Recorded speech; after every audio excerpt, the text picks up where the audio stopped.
শ্বশুরের ভিটা আছে, তবে জায়গা ছিল অল্প, একটিমাত্র ঘর, যেখানে শ্বশুর শাশুড়ি, দেবর ননদ সহ সবাই থাকতাম। স্বামীর তেমন কিছু ছিল না। 2 বছর হয়েছে এই ঘর পেয়েছি। এখন আল্লাহ ভালোই রেখেছেন। মোটামুটি খেয়ে দিয়ে ভালো আছি। ছেলে মেয়ে স্কুলে যায়, স্বামীও দোকান করে ভালো আয় করেন। এখন অনেক ভালো আছি। কথাগুলো বলছিলেন ভোলার চরফ্যাশন উপজেলার জাহানপুর ইউনিয়নের 5 কপাট গ্রাম সংলগ্ন আশ্রয়ণ প্রকল্পের বাসিন্দা ইয়াসনুর বেগম। নদী, গাছিরখাল নদী মানে ভাঙ্গে গেছে। পরে থাকার মতো আমার শ্বশুরের মানে কোনো রকম একটু স্থান আছে, ওনাদের বিড়া নিয়ে আছে। শহরে গেছি স্বামী সন্তান নিয়ে কাজ করছিলাম, 3 বছর কষ্ট করছি, বাসা বাড়ি কাজ করে রেখেছি। তারপরে আপনার এই যেটা বাচ্চা মানে অসুস্থ হয়েছি, মানে পেটে বাচ্চা আসার পরে যে দেশে আয়া করছি 4 মাসের বাচ্চা নিয়ে দেশে আসছি। আর মা বলছে মানে এই জায়গায় ঘর দিছে আমাদের বাড়ি, যে সুলতানি ব্রিজের গোড়া নিচে, ব্রিজের নিচে। আমার মা বলছে যে তোমাদের তো থাকার মতো কোনোই নাই। আমি দেখি আমি সরকারের কাছে আবেদন করে কোনো কিছু পাইনি।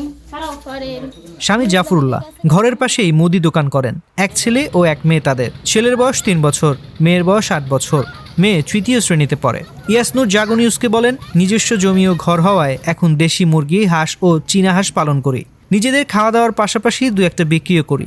বাসার সামনেই শাকসবজি চাষ করি। নিজেদের খাওয়ার জন্য যথেষ্ট হয়ে যায়, আলাদা করে কিনতে হয় না। স্বামী আয় করেন। এখন আমাদের জীবন ভালো চলে। সবচেয়ে বড় বিষয় মাথা গোঁজার ঠাঁই আছে, নিজের বলতে একটা ঠিকানা আছে। ভালো হয়েছে আমার থাকার মতো, আমি একটু স্থান পেয়েছি। যে একটা জিনিস না থাকলে, যে আজকে যেটা সত্যি আমার জানার মতো কিছুই নেই। আমি বাপের বাড়ি চলে গেছি আজকে, আপনারা আসছেন শুনে কাছে ছিলাম তাই আমি চলে আসি। আমরা সরকারের প্রতি অনেক ঋণী, যেটা আমাদেরকে থাকার মতো মানে স্থান দিছে।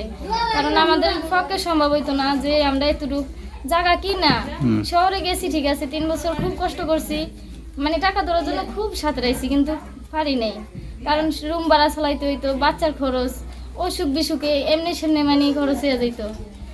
আর তারপরে এই জায়গায় আইসি আমরা এরকম মানে যে জমিন কিনে আমরা যে ঘর দুয়ার করবো, এরকম হইলে আমরা আরো কয়েক বছর আমরা শহরে থাকতে হইতো, পারতাম কিনা তাও জানি না।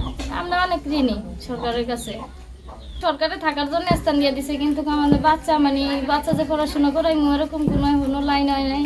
আমরা এতটুকুই মানে চাই যে আমাদের বাচ্চারা পড়াশোনা করুক একটু।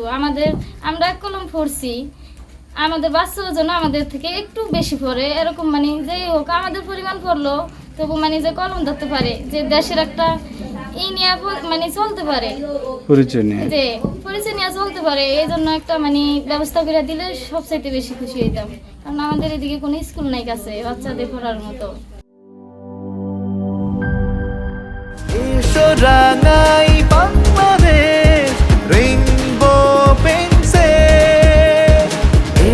রাঙাই